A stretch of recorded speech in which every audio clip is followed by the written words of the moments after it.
A very warm welcome to you. This is NTA Live from the National Assembly. My name is Osedi Adebayo, and it is the turn of the House of Representatives, the House of the Nigerian people. The PDP congresses are yet to be concluded, and as you will get to hear in the course of this program, it is the tradition of the House that whenever a political party is holding a congress or a convention, that members of the party are given the opportunity to actively participate in the program.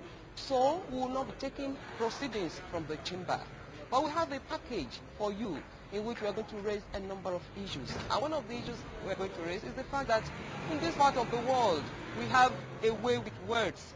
We talk of restructuring, we talk of downsizing, we talk of right-sizing. The bottom line is that somebody is being disengaged from his work. What are the socio-economic implications?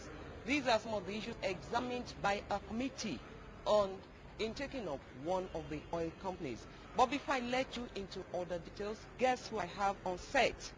When you talk of political afulaga fulege, when you talk of sagacity, when you talk of bohaha, well, welcome to NTA Live from the National Assembly, Honorable Patrick Obahiagon, also known as Igudu Migudu. You're welcome, sir. The pleasure is mine, Boss. Yes, sir. So how are you today? Very good. In apple pie order. Healthy. Always ready for parliamentary work. Okay. I know you were at the Edo State House of Assembly. So how has your experience in the State Assembly prepared you for the challenges of the National Assembly?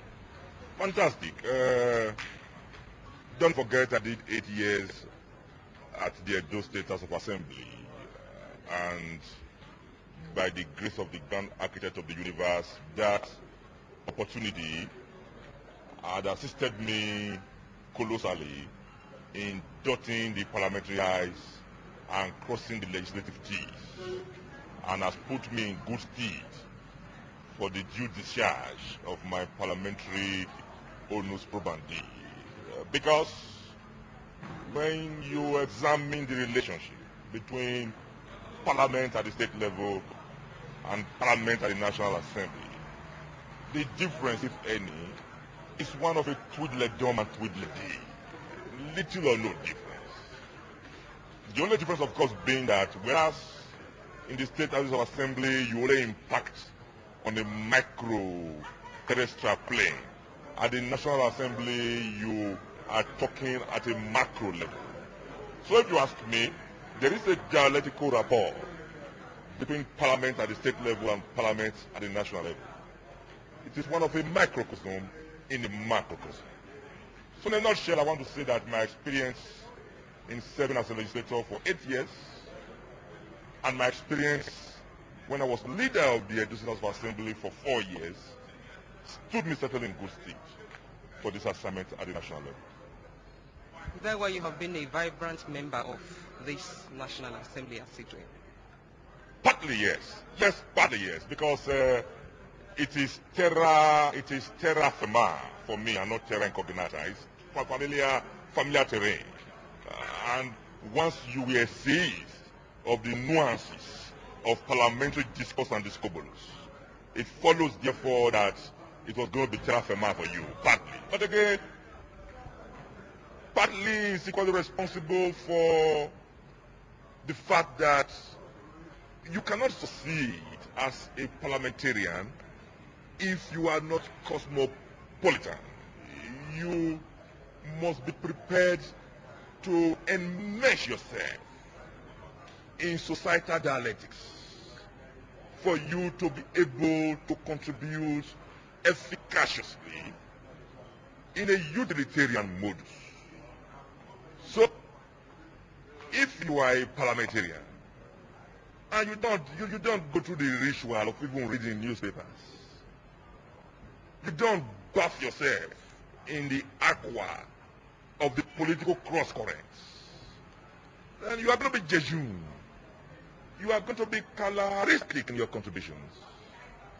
So yes, my experience in the State House of Assembly has been responsible for my vibrancy in one breath.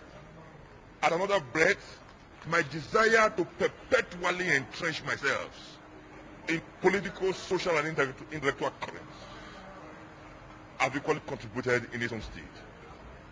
So in essence, what challenge are you giving to your other colleagues? Sector simplicitas. They must avoid regular big stouting, suyaing, big stouting, and pepper souping. Those are not the real issues. They must be prepared to enmesh themselves in societal dialectics. They must put their nose to the grindstone. Chief Obafemi Awolowo, the Kene philosopher, said the difference between me and my other colleagues is that while my other colleagues are cavorting in the dark alleys, I am in my library working myself 19 to the dozen. You cannot succeed in life if you are not disciplined. You must be puritanical in your predisposition. You must engage in an exercise of self-purification and mortification. You must engage in an exercise of self-abnegation. You must engage in an exercise of spiritual immolation. You must discipline the flesh. You must conquer the flesh. You must allow the spiritual aspect of you preponderate the material aspect, especially when you are choosing to represent the people. So that at the end of the day, you can truly say, Vendi, Vidi, Viki. What is the meaning of that? I came, I saw, I conquered. Okay, so you, just like I told you that you are a vibrant contributor to debates on the floor of the House. At times, does it really bother you whether the people get to understand what you say because of those big grammar? Well, let me say that I have been maniacally bewildered, in the words of Peter Pan, overgasted and flabbergasted, when I am confronted by people as to what they stigmatize as my verbagogical gymnosophic gyrations. But let me use the opportunity to say that I have never set out, I don't deliberately set out to confuse my audience. Something you want me to be done. When I talk, they just come in ceaseless staccato. Never that, but none. I bet you don't give what you don't have. What I have, I give. So what is your parting word to Nigerians? My parting word to Nigerians is to be patient with the president of the country, President Umaru Musa Yar'Adua. I appreciate that a lot of people at this time are becoming very critical in assessing the president because they believe that 8 months is enough to chart a visionary trajectory.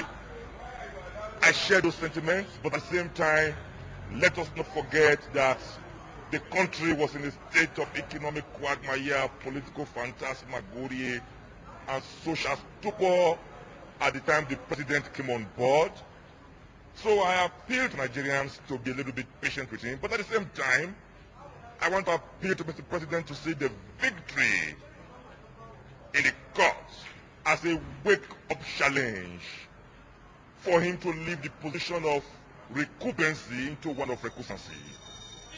8 months, people should be able to say this is the direction of Mr. President.